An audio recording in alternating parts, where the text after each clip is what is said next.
many pieces to the puzzle that brought it together in terms of Reed Richards, and the mutant standpoint was a big thing on it too, because though it was a separate portion of it, their standpoint on it was still very, very important, because they backed up and this is not our fight.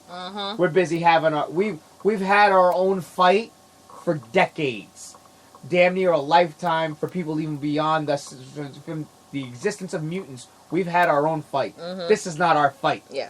To the point where they got forced into it and they were still like, this is not our fight. And everything like that. And that's kind of a big important piece to that Civil War, because yes, there's always the one side and the other side, but there's always also that neutral side. And that's not there. Yeah. And everything like that. And then, of course, you have the cinematic scene of them coming and charging at each other for battle.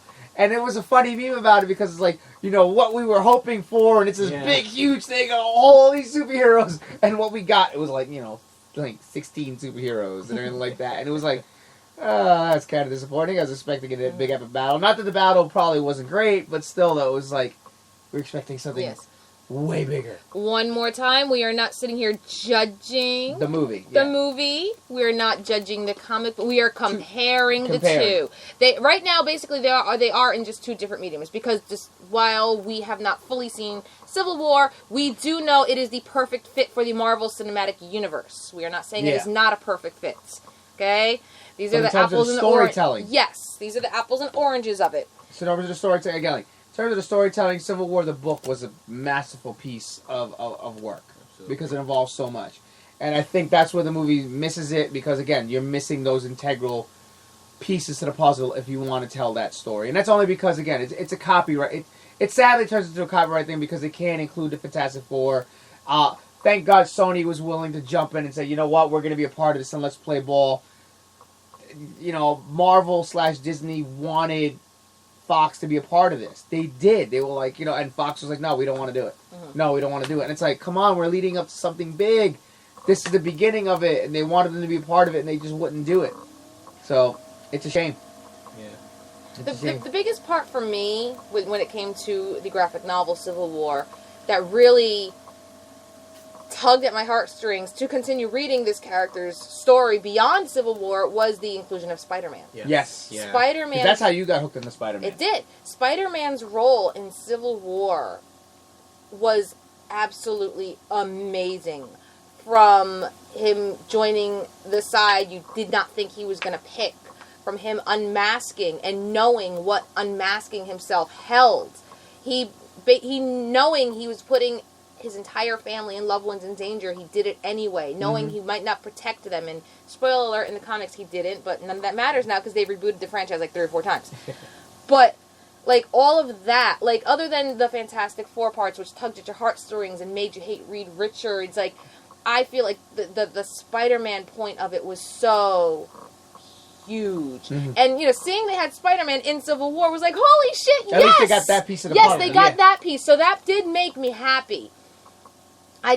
There is just a part of me that wishes they could have taken it to that level, because regardless of whether or not you've seen Spider-Man, his history, of a Mary Jane, of an Aunt May, and even if you didn't, the ramifications that come with unmasking yourself. Exactly. So just that part alone, I think, would have just blown me away had they were able to incorporate just that tiny little tidbit.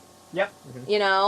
I mean, granted, they couldn't because of the fact of, we haven't even made a Spider-Man movie yet. But, I mean, yeah. If it was its own film by itself, it would have worked. They had all that shit, but they had to combine it with Cap's story and Bucky and all that stuff. Exactly. Yeah, see, but this is what I'm saying.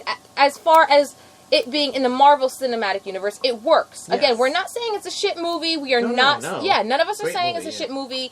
We're not sitting here completely judging it. We're just seeing what we would have liked in it. And we're not saying it's a shit movie for not incorporating it. Okay? What the hell? What are you doing? I'm sorry for losing the stream. I'm trying to fix this thing. There we are. Click it. I am clicking it. Oh, come on. Broadcast interrupted. It's all good. We'll get there in a second. Plug that in. Oh, boy. I think we lost it. Alright, yeah, we did. the broadcast has been interrupted. Alrighty. You know what? That being the case, Should I bother? we're going to Go. end this broadcast. More than likely, we will be doing. Sort of. More than likely, we will be doing a part 2 of this. Sorry about that, guys. Again. This has definitely gone on a lot longer than we expected. Yeah. We will be continuing this in a future episode because there are still other things we do want to talk about. Once again, before we close this out, we are not telling you guys don't watch this movie. We are not telling you guys don't watch this graphic novel. There we go. Again, when it comes to all of these things, read them for yourself, watch them for yourself. You base your own opinion on what you think. Okay? This is just us sharing our thoughts, us discussing them, and us having conversations with fellow readers, fellow watchers. Okay? We don't take ourselves seriously. There's no reason why you guys should take us seriously either. Okay? Yes. In the meantime, again, we're going to save this for a part 2.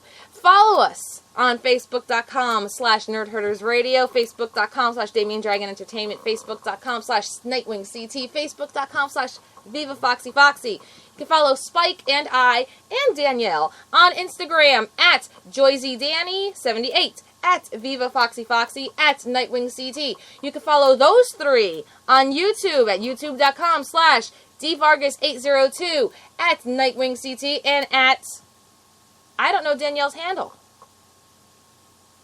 Danielle, put it in the video. Yeah. In the meantime, again, you can listen to us via Spreaker.com/filling_the_void. You could rewatch this video on our Facebook page.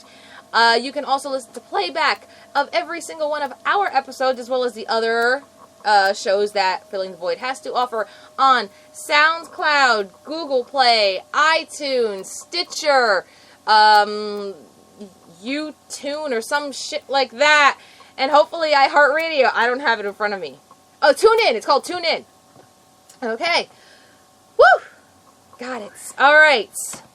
That's all being said, darling. Oh, Danielle is Danny Suicida Photo on YouTube. There you go. Okay? All right, guys. Whew. That being said, don't forget E3 kicks off this Sunday. Set your Facebook Live feeds.